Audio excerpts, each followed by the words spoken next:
கர்த்தருடைய பரிசுத்த நாமத்திற்கு மகிமை உண்டாவதாக. இந்த 12வது நாள் கூட்டத்திற்கு வந்திருக்கிற உங்கள் யாவரையும் கர்த்தராகிய இயேசுவின் நாமத்தினால வாழ்த்துகிறேன். கர்த்தர் உங்களை ஆஸ்வதிப்பாராக. தேவ பிள்ளைகளை நாம் ஒவ்வொரு நாளும் மலைகள், பட்டணங்கள், சமுத்திரம் இது போல தலைப்புகளில் தியானித்து கொண்டு வருகிறோம். இன்றைக்கு பரிசுத்த ஆவியானவர் என்றால் என்ன என்ற தலைப்பில் நம்ம தேவனுடைய ஆவியானவர் குறித்து நம்ம இன்றைக்கு செய்தியை பார்க்க போகிறோம். ஆமென். தேவ பிள்ளைகளே, அதாவது பரிசுத்த ஆவியானவர் திரியேக தேவனில் தனித்தன்மை உடையவராக இருக்கிறார். திரும்ப சொல்றேன், நாம் ஆராதிக்கிறவர் இயேசு கிறிஸ்துவ மாத்திரமல்ல, யெகோவா தேவனை மாத்திரமல்ல, திருத்துவ தேவனை ஆராதிக்கிறோம். பிதா, குமாரன், பரிசுத்த ஆவியானவர், இந்த மூவரையும் ஆராதிக்கிறோம். 3 பேரும் தனித்தன்மை உடையவர்களாக வேதத்தில் கொடுக்கப்பட்டிருக்கிறது. இயேசு கிறிஸ்துவும் பரிசுத்த ஆவியானவரை வேர் பிரித்து காட்டுகிறது. யோவான் சுவிசேஷ புத்தகம் 14ஆம் அதிகாரம், யோவான் சுவிசேஷ புத்தகம் 14ஆம் அதிகாரம் 16ஆம் வசனமும் 26ஆம் வசனத்தையும் வாசித்து பார்ப்பவனா, திரும்ப சொல்லுகிற தேவ பிள்ளைகளே, நாம் திருத்துவ தேவனை ஆராதிக்கிறோம். பரிசுத்த ஆவியானவர் தனித்தன்மை உடையவராக இருக்கிறார் என்று கர்த்தராகிய இயேசு கிறிஸ்து வேர்பரித்து காட்டுகிறதை இந்த பகுதியில் பார்க்க முடியும். வாசிமா. நான் பிதாவை வேண்டிக் கொள்ளுவேன், என்றென்றைக்கும்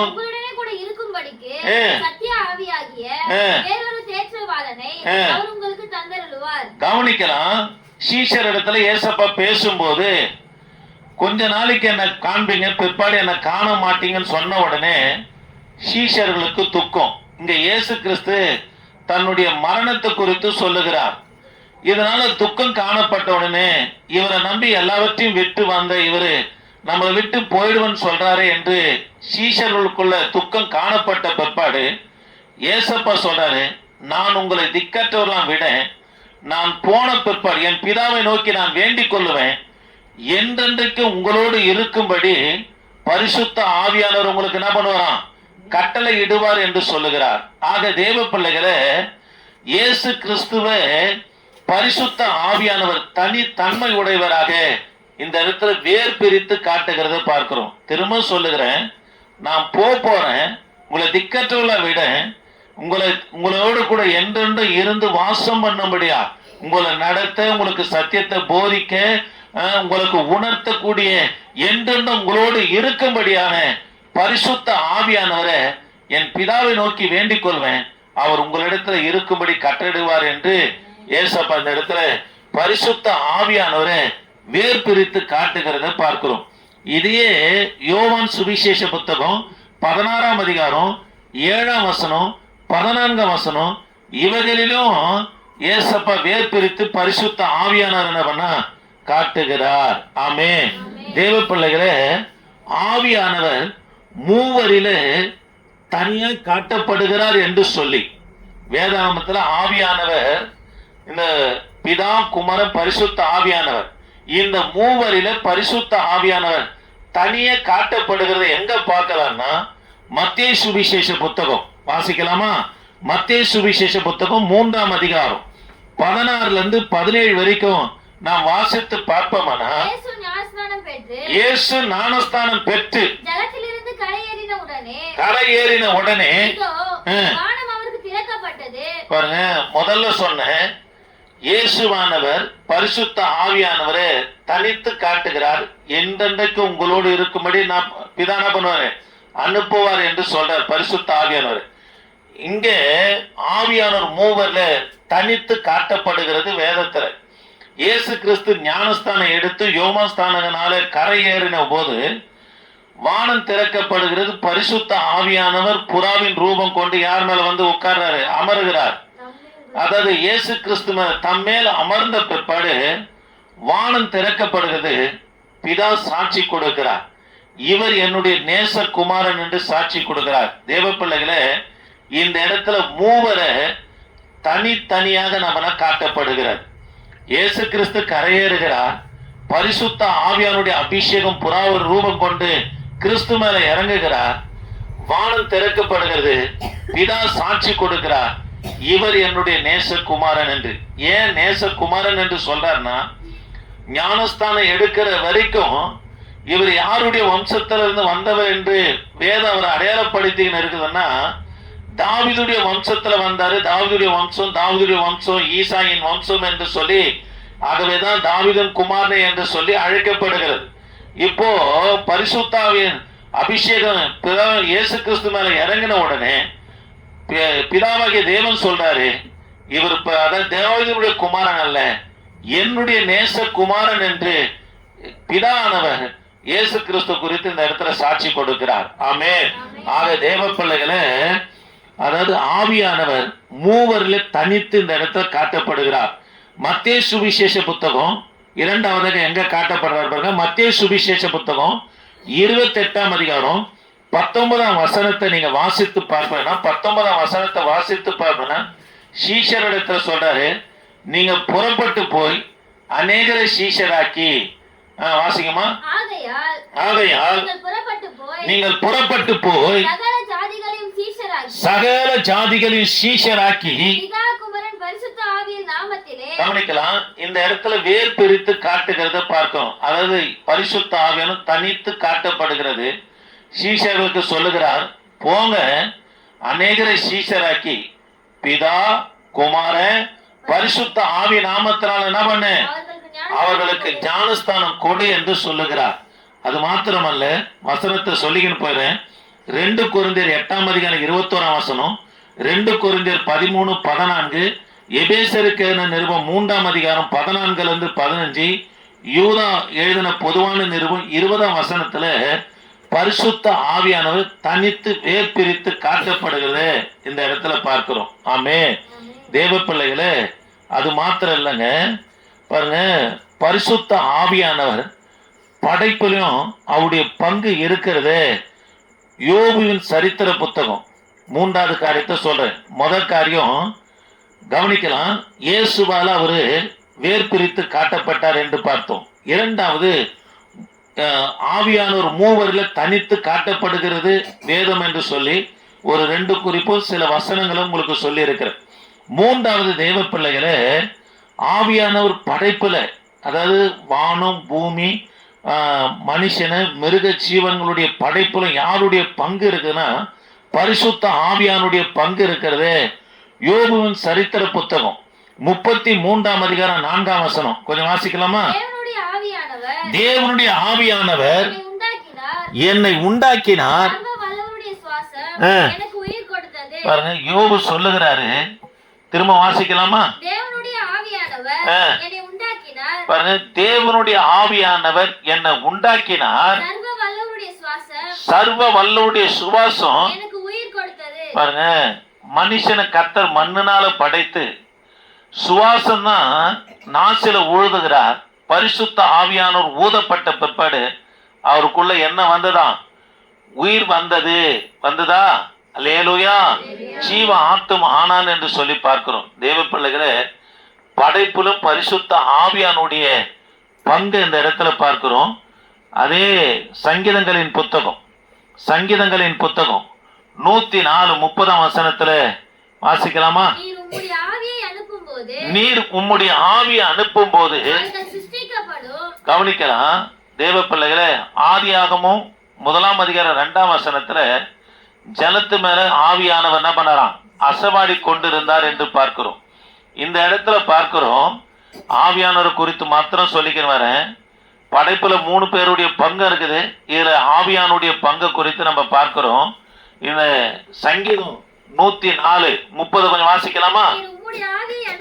பாருங்க, தேவன் இங்க ஏச ஜெபக்குழு இந்த சங்கீதத்தை பாடும்போது சொல்றாங்க, தேவனே நீர் உம்முடைய ஆவியை அனுப்பும் போது எல்லாமே சிருஷ்டிக்கப்படும். பாருங்க, ஆதியில வார்த்தை இருந்தது, அந்த வார்த்தை தேவனிடத்துல இருந்ததுன்னு சொல்லி இருக்கிறேன்.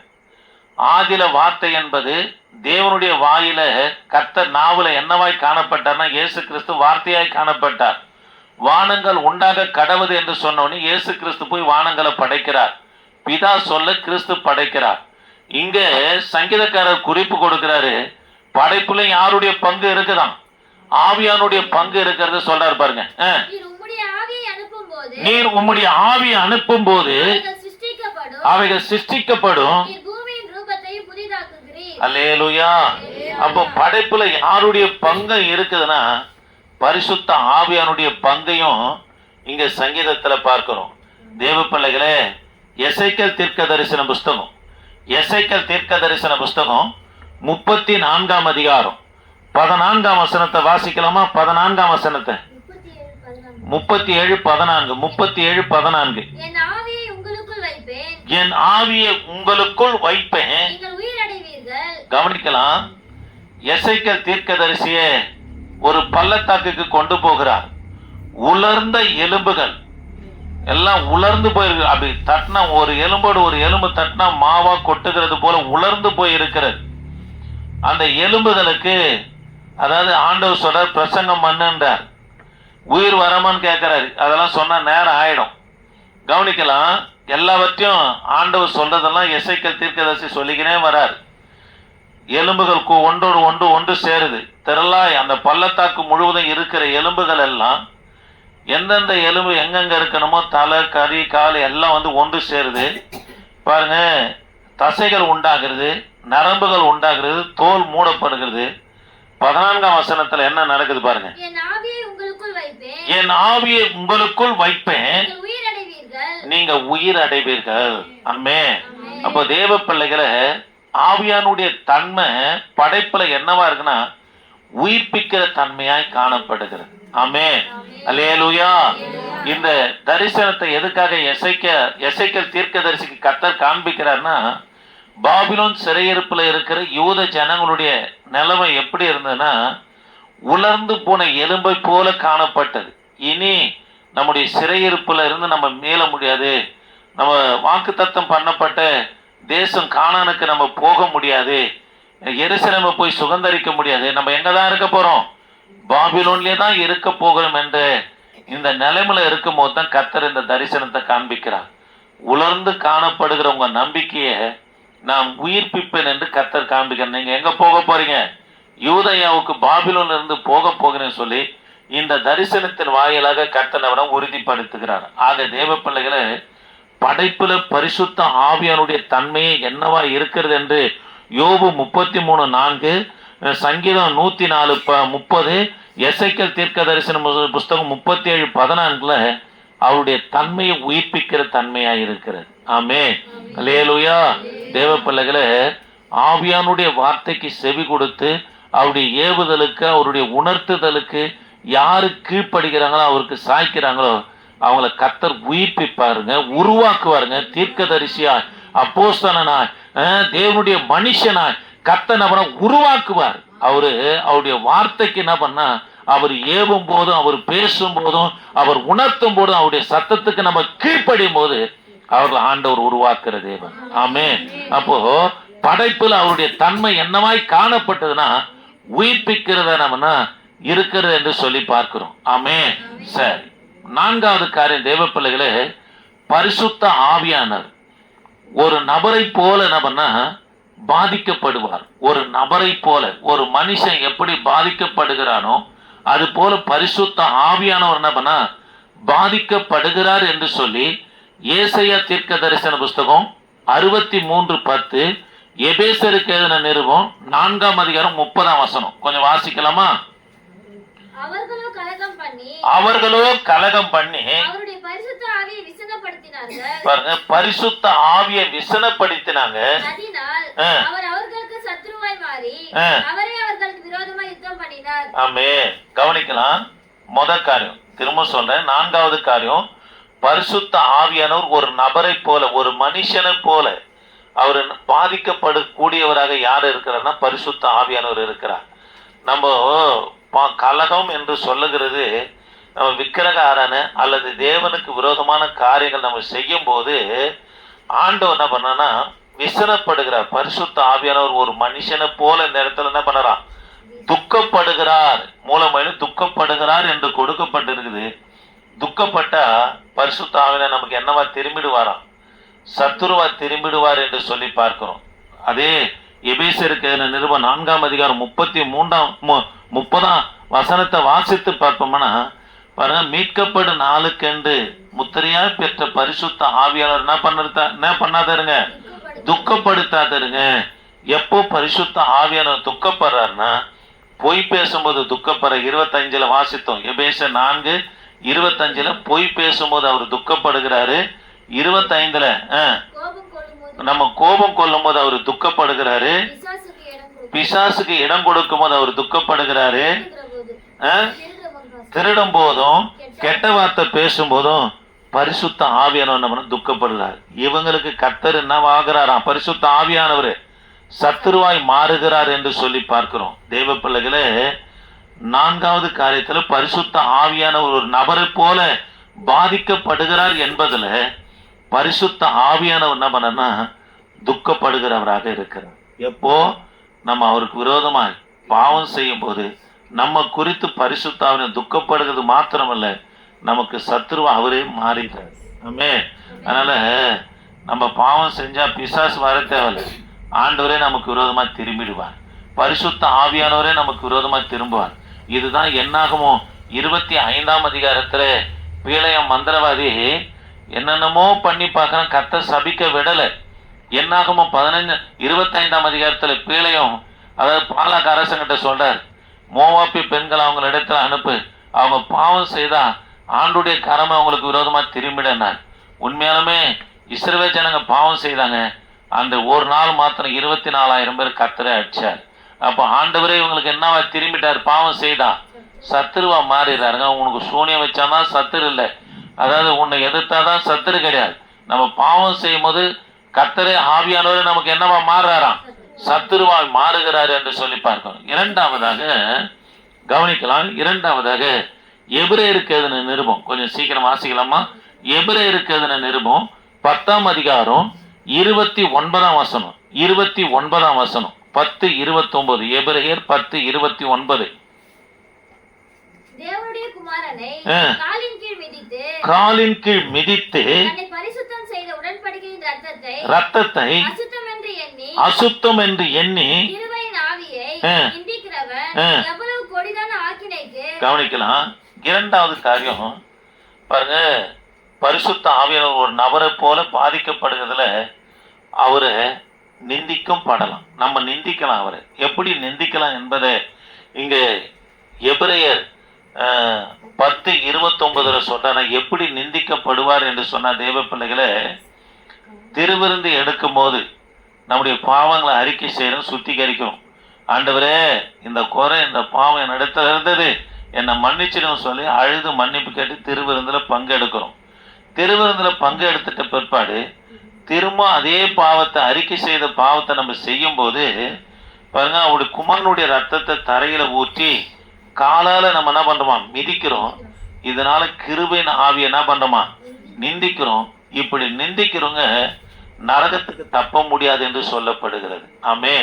அதனால தேவ பிள்ளைகளை, பாவம் அசுத்தம் இதை அறிக்கை செஞ்சுட்டு நான் திருவிருந்து எடுக்கிறோம், திரும்ப அந்த பாவம் காணப்படுமானா அவங்க எதுக்கு தப்ப முடியாது, நரகத்துக்கு தப்ப முடியாது என்று சொல்லி பார்க்கிறோம். அப்போ இரண்டாவது காரியம், அவர் நிந்திக்கப்படலாம். ஒரு நபரை போல பாதிக்கப்படுகிறதுல நிந்திக்கப்படலாம். மூன்றாவது, அப்போஸ்தலர் நடபடி புஸ்தகம் 5ஆம் அதிகாரம், அப்போஸ்தலர் நடபடி புஸ்தகம் 5ஆம் அதிகாரம் 3-4 வரைக்கும் வாசித்து பார்ப்போம்னா, பரிசுத்த ஆவியானோருக்கு விரோதமா பொய் சொல்லலாம். பாருங்க, அவர் பாதிக்கப்படுறாரு பாருங்க. பரிசுத்த ஆவியானோருக்கு விரோதமா பொய் சொல்லலாம்னா பொய்யா சொல்லிட போறீங்க. சொன்னாங்க, அனனியா சப்பிரால் சொன்னாங்க. அனனியா சொல்றாரு பாருங்க, பேதுரு அவனை நோக்கி, அனனியாவே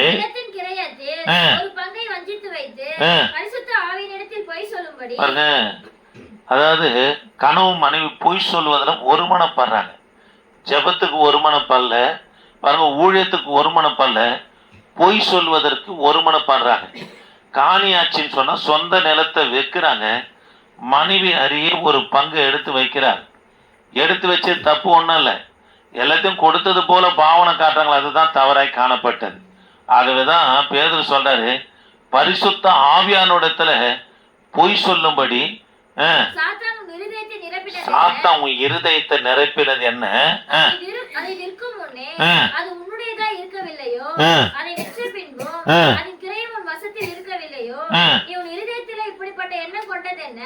நீ மனுஷரிடத்தில் அல்ல தேவனிடத்தில் பொய் சொன்னாய் என்றான். கவனிக்கலாம்.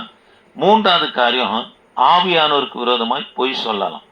நான்காவது காரியம் அப்போஸ்தலர் நடபடி புஸ்தகம் சரி, நேரம் வசனத்தை வாசிக்க வேணாம். 10:19 21 10:19 ஐந்தாவது காரியத்துக்கு வந்துடுறேன்.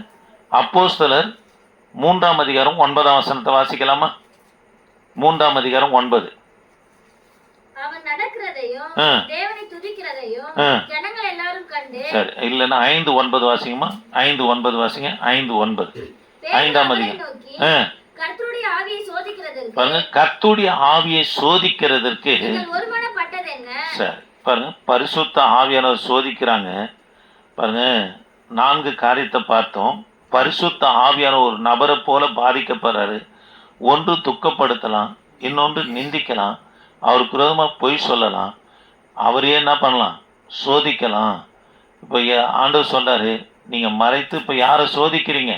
பேதுரு கேட்கிறார், பரிசுத்த ஆவியானவரை சோதிக்கிறது என்ன என்று நம்ம கேட்கிறார். தேவ பிள்ளைகளை, நாம் மறைந்து செய்கிறது யாரை சோதிக்கிறேன்னா பரிசுத்த ஆவியானவரை சோதிக்கிறேங்க. நம்ம பாவம் செய்து ஒன்றும் நடக்கலை, அவருக்கு மறைக்கப்பட்டிருக்குது. இதெல்லாம் அவருக்கு மறைக்கப்படலை, எல்லாமே வெளிரங்கமாக இருக்குது. அவருக்கு இருளும் வெளிச்சமும் சரி. இருளாக இருந்தாலும் அவருக்கு வெளிச்சம் போல தான். அந்த ரங்கத்தில் செய்தாலும் அவருக்கு அதாவது வெளிரங்கமாய் தெரிகிற காரியம். அதனால் அவருக்கு தெரியாதுன்னு சொல்லி அவரை சோதிக்கிற பிள்ளைகளை நம்ம இருக்கக்கூடாது. ஆவியானவரை ஆமென். சரி, கவனிக்கலாம். 5வது காரியமாக ஒரு காரியத்தை பார்க்கலாம். 5வது காரியம், பழைய ஏற்பாட்டில் அபிஷேகம் பண்ணப்பட்டங்க 3 காரியத்துக்காக அபிஷேகம் பண்ணப்படும். 3 விதமான அபிஷேகம் பழைய ஏற்பாட்டில் இருக்குது. அதில் ஆவியானுடைய பங்கு பாருங்க என்னவா இருக்குதுன்னு பார்க்கலாம். முதல் காரியம், அரசர் ராஜாவுக்குரிய அபிஷேகம். 1 சாமுவேலின் புத்தகம் 16ஆம் அதிகாரம் 12 13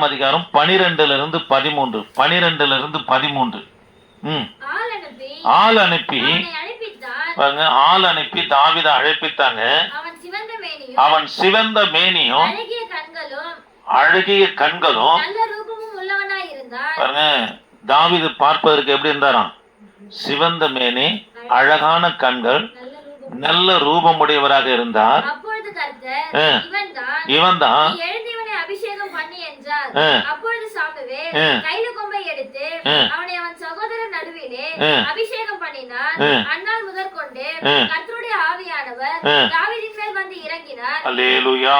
பாருங்க, முதல் காரியம், பழைய ஏற்பாட்டுல 3 விதமான அபிஷேகம். 1 ராஜாபிஷேகம். 1 சாமுவேலின் புத்தகம் 16ஆம் அதிகாரம் 12 13 ஆள்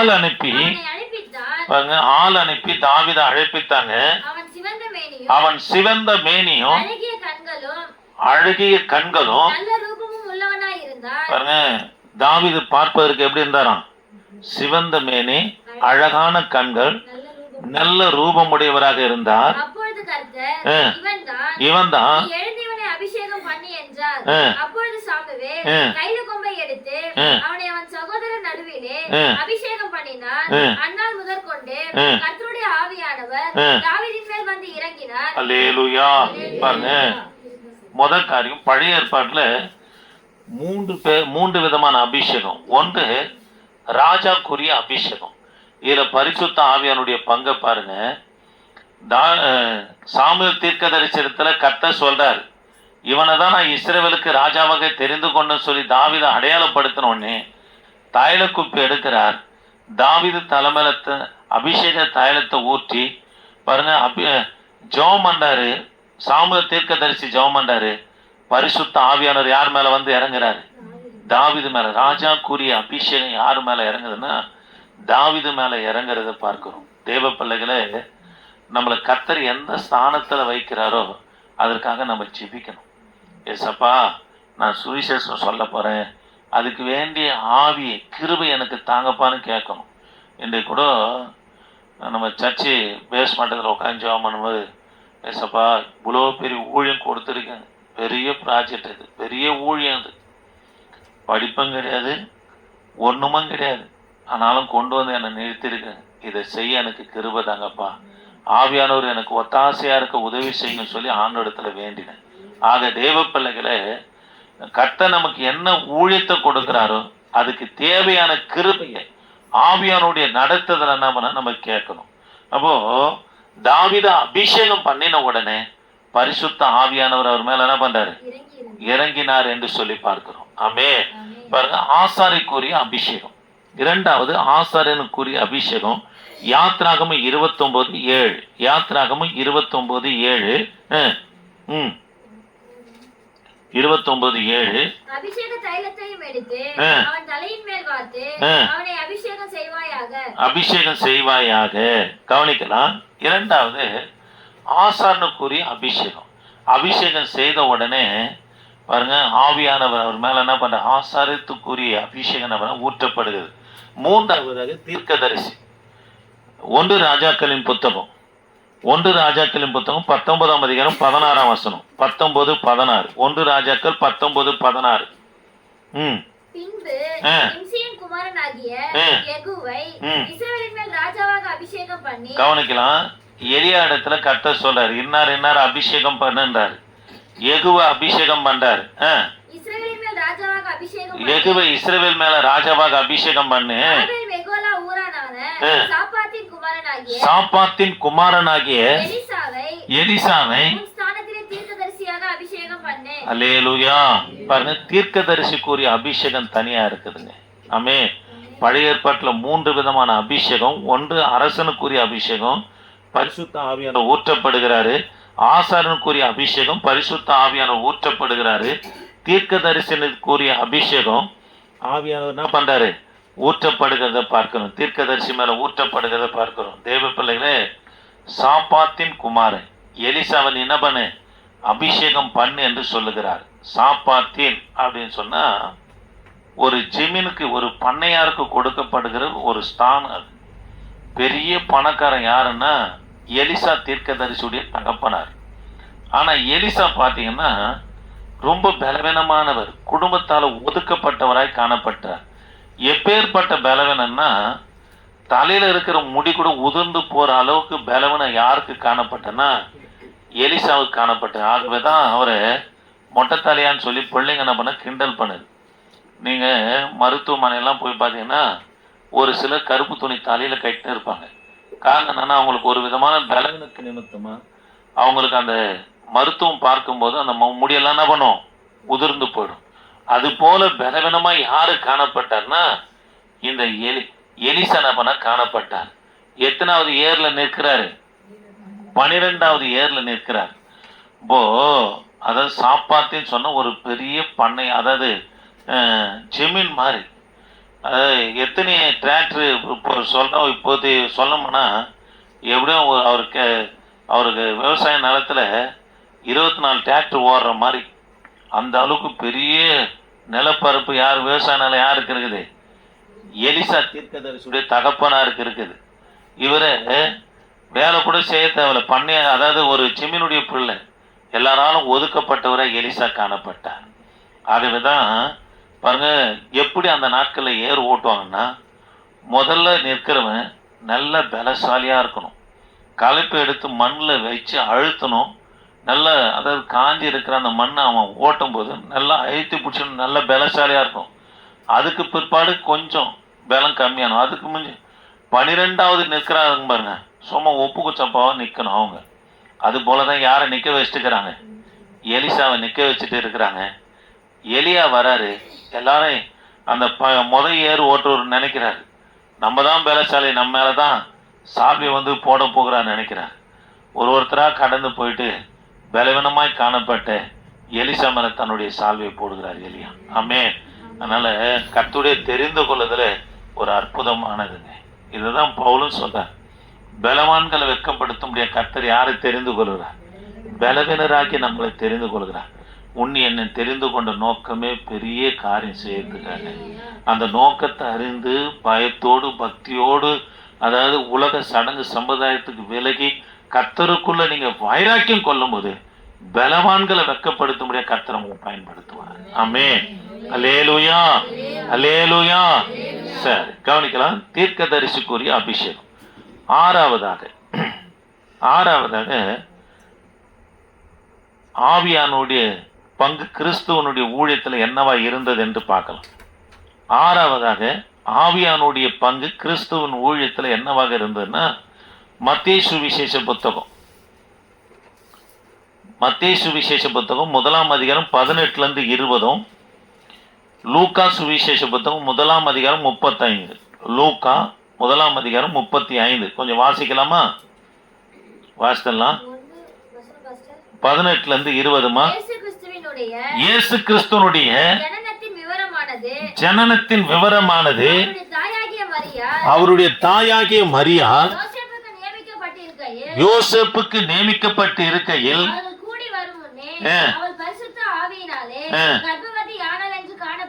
கவனிக்கலாம் பாருங்க. அவர் கர்ப்பம் தரிப்பதில் யாருடைய பங்கு இருக்குது? பரிசுத்த ஆவியாருடைய பங்கு இருக்குது.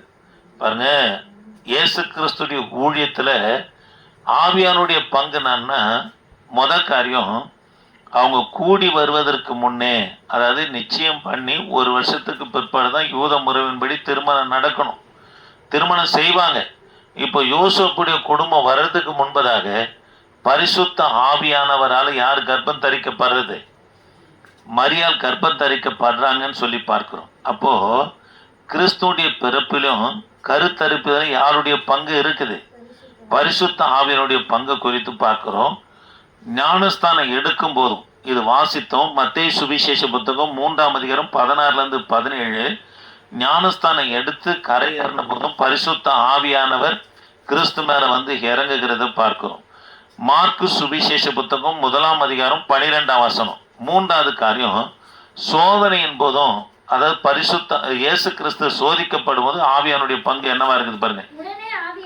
உடனே ஆவியானவர் ஏவினார்.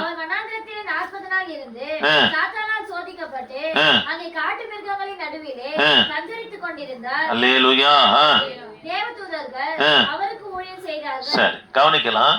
அவர் சோதனையின் போது கூட ஆவியானவர் கூட இருந்தாருங்க. பரிசுத்த ஆவியானவரால் யாரு வனாந்தரம் கொண்டு போகப்படுறது? ஏசப்பா கொண்டு போகப்பட்டார். 40 நாள் உபவாசம் இருக்கிறார். மிருகங்களோடு ஆதாம் ஏவாள் எப்படி சஞ்சரித்து கொண்டிருந்தாங்களோ அது போல இயேசு கிறிஸ்து சஞ்சரித்து கொண்டு இருந்தார் என்று சொல்லி பார்க்கிறோம். ஆமென். ஆக தேவ பிள்ளைகளை கவனிக்கலாம். அவர் சோதனையின் போதும் ஆவியானுடைய பங்கு அவருக்குள்ள இருந்ததுனால தான் எல்லா துஷ்ட மிருகங்களுக்கும் பிசாசின் கிரிகளுக்கும் ஆண்டவர் விலக்கி காக்கப்படுகிறது பார்க்கிறோம். ஆமென். நமக்கு சோதனை பிரச்சனைன்னு வருதுன்னு ஆவியானவரை சார்ந்து நிற்கணுங்க. எல்லாவற்றிலும் கர்த்தர் நமக்கு ஜெயத்தை தருவார். ஆமென். கவனிக்கலாம். 4வது காரியம், ஆண்டவர் போதிக்கும் போது, இயேசு கிறிஸ்து போதிக்கும் போது ஆவியானுடைய பங்கை பார்க்கலாமா? மத்தேயு சுவிசேஷ புத்தகம் 12ஆம் அதிகாரம் 18ஆம் வசனமும், லூக்கா சுவிசேஷ புத்தகம் 4:18, 12, மத்தேயு 12:18 வாசிக்கலாமா? நான் தெரிந்து கொண்ட என்னுடைய தாசன்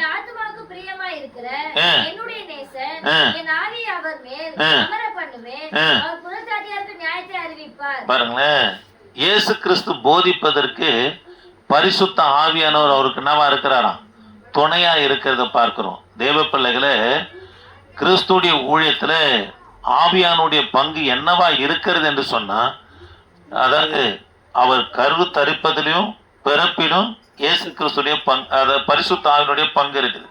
2வது ஞானஸ்தானம் எடுக்கும் போதும் பரிசுத்த ஆவியினுடைய பங்கை பார்க்கிறோம். 3வது சோதிக்கப்படும் போதும் பரிசுத்த ஆவியினுடைய பங்கை பார்க்கிறோம். 4வதாக அவர் போதிக்கும் போது பரிசுத்த ஆவியானவர் இயேசு கிறிஸ்து மேல இருந்ததுனால அவர் புறஜாதிகளுக்கு தன்னுடைய சுவிசேஷத்தை என்ன பண்ணாராம்? அறிவித்தார் என்று சொல்லி பார்க்கிறோம். அல்லேலூயா. ஐந்தாவதாக தேவ பிள்ளைகளே, பிசாசுகளை துரத்தும் போதும் ஆவியானுடைய பங்கு இயேசு கிறிஸ்துக்குள்ள காணப்பட்டது. அதே 12ஆம் அதிகாரம் 28ஆம் வசனத்தை வாசிக்கலாமா? மத்தேயு சுவிசேஷ புத்தகம் 12:28. நான் தேவனுடைய ஆவியினாலே யாருடைய ஆவியை கொண்டு துரத்துறாரு? தேவனுடைய ஆவியை கொண்டு துரத்துறாருன்னு இருக்குது. ஆமே.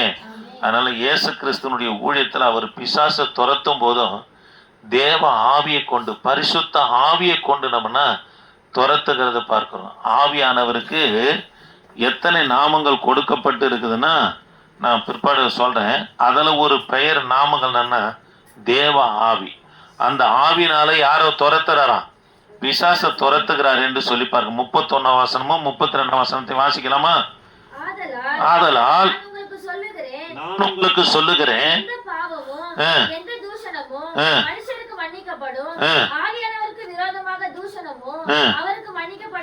சரி போதும், கவனிக்கலாம் தேவ பிள்ளைகளே. ஐந்தாவது காரியம், பிசாசு இயேசு கிறிஸ்து துரத்தும் போதும் அவருடைய ஊழியத்தின் பங்குல இதுக்கு தேவ ஆவியானுடைய பங்கு குறித்து நம்ம பார்க்கிறோம். ஆமே. பாருங்க, ஆவியானவருக்கு எத்தனை பெயர் கொடுக்கப்பட்டதுன்னா, அதாவது 29 பெயர் கொடுக்கப்பட்டிருக்குது. ஆவி, பரிசுத்த ஆவி, நித்திய ஆவி, நல்ல ஆவி, சத்திய ஆவி, மகிமையின் ஆவி, தேவ ஆவி, கர்த்தரின் ஆவி, கர்த்தராகிய தேவனுடைய ஆவியானவர், பிதாவின் ஆவி, கிறிஸ்துவின் ஆவி, சொந்த குமாரனின் ஆவி, இயேசு கிறிஸ்துவின் ஆவி, சுட்டெரிப்பின் ஆவி, நியாய தீர்ப்பின் ஆவி, வாக்கு தத்தங்களின் பரிசுத்த ஆவி, சத்திய ஆவி, ஜீவனின் ஆவி, கிருபையின் ஆவி, தேர்தலவாளரின் ஆவி, ஞானத்தின் ஆவி, விவேகத்தின் ஆவி, உணர்வின் ஆவி, ஆலோசனின் ஆவி, பலத்தின் ஆவி, கர்த்தருக்கு பயப்படும் பயத்தின் ஆவி, தெளிந்த புத்தின் ஆவி, அன்பின் ஆவி, பலத்தின் ஆவி என்று, அதாவது 29 நாமங்கள் யாருக்கு கொடுக்கப்பட்டதுன்னா பரிசுத்த ஆவியானவர் கொடுக்கப்பட்டு இருக்குது. அதுல ஒரு நாமத்தை கொண்டுதான் ஏசப்பா யாரை ஓட்டுறாரு? பிசாசை துரத்துகிறத பார்க்கிறோம். தேவ ஆவியை கொண்டு நம்மளை துரத்துகிறார். ஆறாவதாக தேவ பிள்ளைகளே, இயேசு கிறிஸ்துடைய ஊழியத்துல ஆறாவதாக எபிரேயருக்கு எழுதின நிருபம், கொஞ்சம் சீக்கிரம் இருக்கலாமா? எபிரேயருக்கு எழுதின நிருபம் 9ஆம் அதிகாரம் 14ஆம் வசனத்தை வாசிக்கலாமா? 9:14. நித்திய ஆவினாலே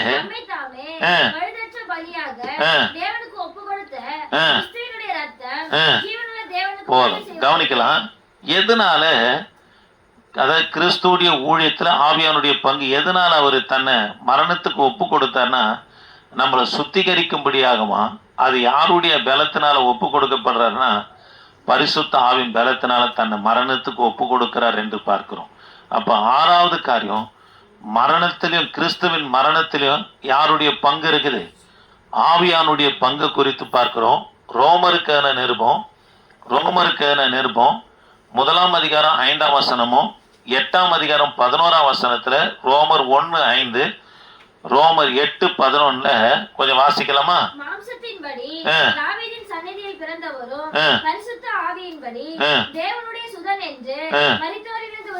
பாருங்க, அவர் உயிர்ப்பிக்கப்படுகிறதுல யாருடைய, அதாவது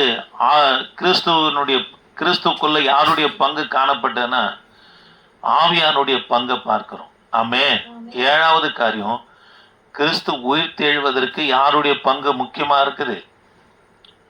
ஆவியானுடைய, பரிசுத்த ஆவியானுடைய பங்கை குறித்து பார்க்கிறேங்க. எட்டாவதாக அவர் உயிர் தெழுந்த பிற்பாடு பரிசுத்த ஆவியானுடைய பங்கு எங்க பாருங்க? லூக்கா சுவிசேஷ புத்தகம் 24:19 சீக்கிரம் வாசிக்கலாம், நேரம் ஆயிடுச்சு. 24:19.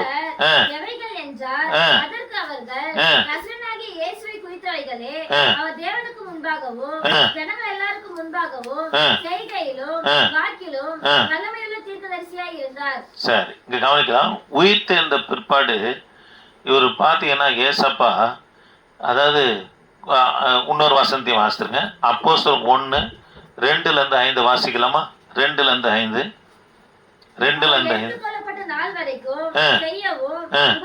அழிக்கவும் தொடங்கின எல்லாவற்றையும் குறித்து முதலாம் பிரபந்தத்தை உண்டு பண்ணினேன். அவர் பாடுபட்ட பின்பு 40 நாள் அளவும் அப்போஸ்தலருக்கு தரிசனமாகி தேவனுடைய ராஜ்யத்துக்குரியவைகளை அவர்களுடனே பேசி அநேகம் தெளிவான திருஷ்டாந்தத்தினாலே அவர்களுக்கு தம்மை உயிரோடு இருக்கிறவராக காண்பித்தார். அன்றியும் அவர் அவர்களுடனே கூடி வந்திருக்கும் போது அவர்களை நோக்கி, யோவான் ஜலத்தினாலே ஞானஸ்நானம் கொடுத்தான், நீங்கள் சில நாளுக்குள்ளே பரிசுத்த ஆவியாலே ஞானஸ்நானம் பெறுவீர்கள். சரி, கவனிக்கலாம். இயேசு கிறிஸ்து உயிர் தேர்ந்த பிற்பாடு 40 நாளாலும் அநேக சிஷ்டாந்தங்கள் வாயிலாக தன்னை காண்பித்ததற்கு யாருடைய பங்கு இருக்குது? பரிசுத்த ஆவியானுடைய பங்கம் இருக்கிறது என்று சொல்லி லூக்கா 24:49, அப்போஸ்தலர் 1:2-5, யோவான் சுவிசேஷ புத்தகம் 20ஆம் அதிகாரம் 22-23 வரைக்கும் நம்ம பார்க்கிறோம்.